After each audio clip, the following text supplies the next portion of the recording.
अस्सलाम वालेकुम, मैं हूं अमना कमल और आप देख रहे हैं cooking with Aamna YouTube channel. Welcome करती हूं आपको अपने चैनल पे। आज मैं आपके लिए बहुत ही मज़ेदार सी सुहांजने की रेसिपी लेके आई हूं। सुहांजना जो है मैंने ये खुश्क ले लिया था, इसको मैंने जो है पिछली सर्दी जो गुजरी है उस टाइम पे मैंने इसको ले लिया था और साफ़ करके अच्छे से जो है सुखा लिया था। देखिए इस तरह से बिल्कुल ड्राई सा ये सुहांजना है। देखिए इसको हम अच्छे से धो के जो है उबाल लेंगे।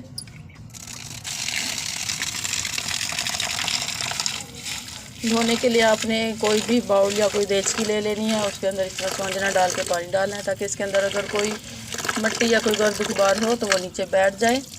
और अच्छे से इसको आपने धो लेना है, 2 से 3 बार धोएंगे इसको। सुहांजना मैंने सारा अच्छे से धो लिया। अब हम इसके अंदर डाल देंगे पानी। आपने पानी डालते वक्त ये खास ख्याल रखना है कि पानी आपने खुला डालना है। किसी अच्छे से इस तरह बड़े बर्तन में आपने इसको डाल के खुला सारा पानी डाल के इसको उबाल लेना है। वैसे सुहांजना लवर के लिए बहुत अच्छी रेसिपी है, जैसे कि सर्दियों के मौसम में सिर्फ सुहांजना होता है और गर्मियों में नहीं मिलता हमें। और हमारा अक्सर दिल चाह रहा होता है गर्मियों में कुछ मतलब अच्छा नहीं लगता तो दिल चाहता है यार सुहांजना हो जाए, कचनार हो जाए, इस तरह की चीज़ें बहुत दिल करता है। लेकिन कचनार तो हम नहीं सुखा सकते, लेकिन सुहांजना हम सुखा सकते हैं। इसके अलावा भी सुहांजने के बहुत सारे फ़ायदे हैं जो मैं आपको आगे चल के साथ साथ बताती रहूँगी। ये देखें, हम इसको नॉर्मल जैसे हम सुहांजना बनाते हैं, सर्दियों में फ्रेश सुहांजना लेते हैं, उसको हम 2 से 3 बार पानी बदल के उसको उबाल लेते हैं। इसको भी हम इसी तरह से उबाल लेंगे। 2 से 3 बार हम इसका पानी बदलेंगे। पानी बदलने का मतलब ये नहीं है कि आप बस रखा, एक उबाल आया और आपने पानी चेंज कर दिया, नहीं। इसको आपने रख दिया चूल्हे पे, पानी उबलना शुरू हो गया। पानी उबलने के बाद तकरीबन आधा घंटा तक वो पानी इसके अंदर उबाले खाता रहे, अच्छे से उबल के इसका जो है कड़वापन निकल जाए पानी में। फिर आपने इसको अलग से किसी स्ट्रेनर में निकाल लेना है।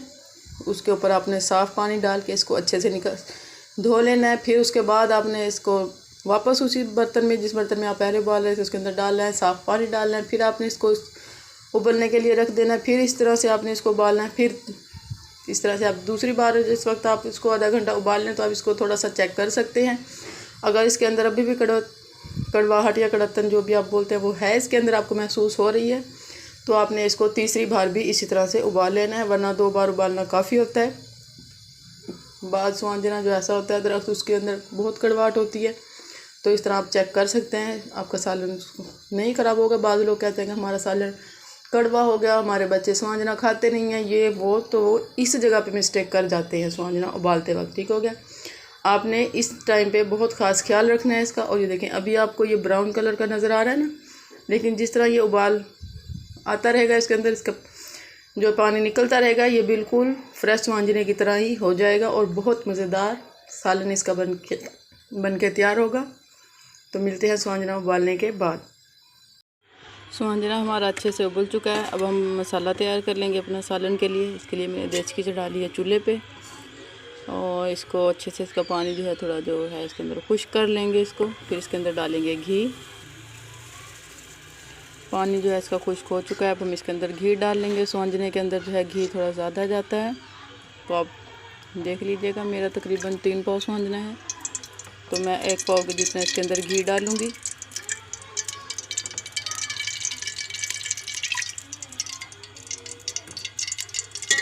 घी को अच्छे से गर्म कर लेंगे। फिर हम इसके अंदर प्याज डालेंगे। प्याज मैंने 2 मीडियम साइज़ की ले ली हैं और इनको मैंने बारीक बारीक काट लिया है। घी अच्छे से गर्म हो गया, हम इसके अंदर प्याज डाल देंगे जो हमने बारीक काट के रखी थी। इसको हिला लेंगे। घी में प्याज जो है ठंडे में कभी भी नहीं आप डालें, इससे एक तो आपकी प्याज जो है वो देर से ब्राउन होगी, दूसरा ये जो है मसाले में अच्छे तरीके से जो है प्याज घुलेगी नहीं, अलग से ही रहेगी। प्याज नज़र आती रहेगी, जो बिल्कुल भी देखने में अच्छी नहीं लगती। जो चीज़ देखने में अच्छी नहीं लगती वो खाने में तो बिल्कुल भी आपको मज़ा नहीं देती।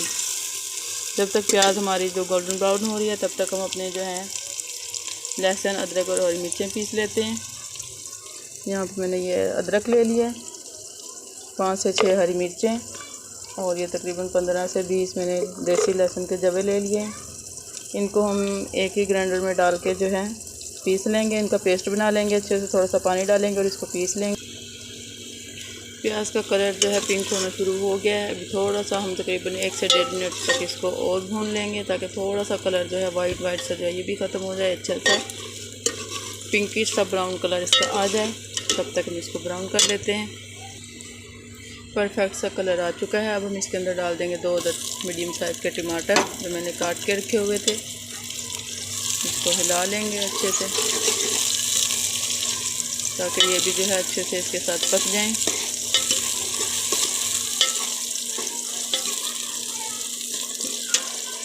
और इसके साथ ही हम इसके अंदर डाल देंगे हरी मिर्च, लहसुन और अदरक का जो हमने पेस्ट बना लिया था। और मैं आपको बताना भूल गई थी, मैंने इसके अंदर ही सूखा धनिया भी डाल दिया था। थोड़ा सा सूखा धनिया मैं साबुत इस्तेमाल करती हूँ, पिसा हुआ नहीं लेती, क्योंकि उसकी एक अच्छी सी खुशबू नहीं आती।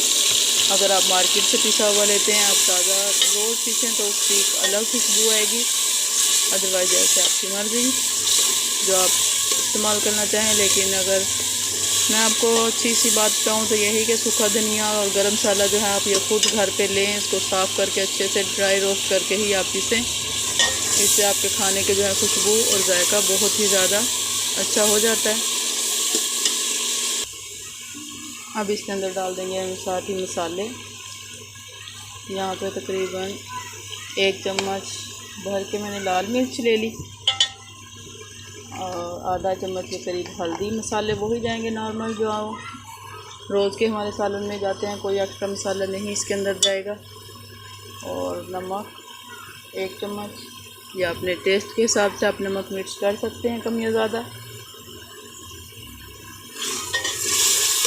और इसको अच्छे से जो है मिक्स कर लेंगे।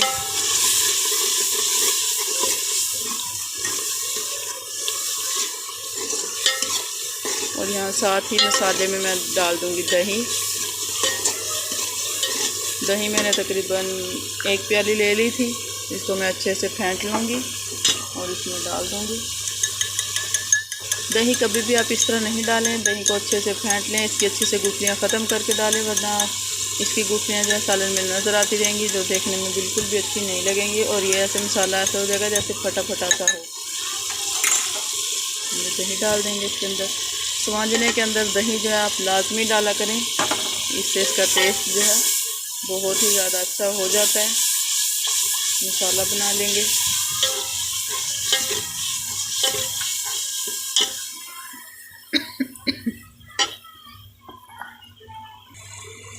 मसाले को भूनते हुए हमारे तकरीबन 3 से 4 मिनट हो चुके हैं। अब इसमें साथ ही मैं जो है चिकन ऐड कर दूंगी, ताकि चिकन की भी जो अच्छी से है भुनाई हो सके। चिकन मैंने पहले नहीं ब्राउन किया था, ना ही अलग घी में और ना ही प्याज के अंदर, क्योंकि फिर ये दही वगैरह डाल के हम बनाते हैं तो चिकन का बिल्कुल कीमा सा बन जाता है, बिल्कुल हड्डियों से गोश्त जो है अलग हो जाता है। तो कुछ सालन में जो है आप फ्राई करके डाल सकते हैं, कुछ में आप प्याज के अंदर इसको फ्राई कर सकते हैं, लेकिन कुछ सालन के अंदर जो है मसाले के अंदर ये फ्राई करें तो ज़्यादा अच्छा रहता है। बाकी आप देख सकते हैं आपको जैसे अच्छा लगे, लेकिन ये इस तरह से परफेक्ट कुक भी हो जाएगा और ये बहुत ही अच्छे से आपकी बोटी भी साबुत रहेगी। ये ओवर कुक नहीं होगा इस तरह से ना। आधा किलो मैंने चिकन ले लिया था, इसको हम भून लेंगे अच्छे से। चिकन हमारा अच्छे से भून चुका है मसाले के साथ। ये देखिए अच्छे से मसाला और घी जो है अलग हो चुके हैं, चिकन की भी अच्छी सी भुनाई हो चुकी है इसके साथ। अब हम इसके अंदर डाल देंगे स्वांजना। जैसा कि मैंने आपको बताया था कि स्वांजने के और भी बहुत से फ़ायदे हैं, जो मैं आपको आगे चल के बताऊँगी। तो फ्लेम जो है हम अपनी लो कर लेंगे। स्वांजना उबालने के बाद इस तरह से मैंने इसको निचोड़ के पिनियाँ बना ली थी, इसको हम तोड़ के इस तरह से डाल देंगे।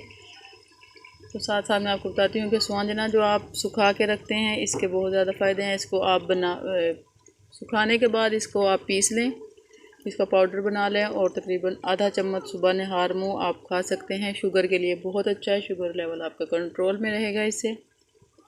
और हाजमेदार भी है ये, वैसे भी मैदे के लिए भी आपके बहुत अच्छा है। मैदे की प्रॉब्लम जिनको है वो भी इसको इस्तेमाल कर सकते हैं। अगर आप शुगर के लिए इस्तेमाल कर रहे हैं तो थोड़े से इसके साथ इसके पत्ते भी आप सुखा लें स्वांजने में, और इसको फिर आप इसको पीस लें, इसकी एक फक्की बना लें और थोड़ी सी सुबह के टाइम तकरीबन आधा चम्मच इसको आप ले सकते हैं। तो ये देखिए स्वांजना हमारा अच्छे से हम इसके अंदर डाल दिया सारा।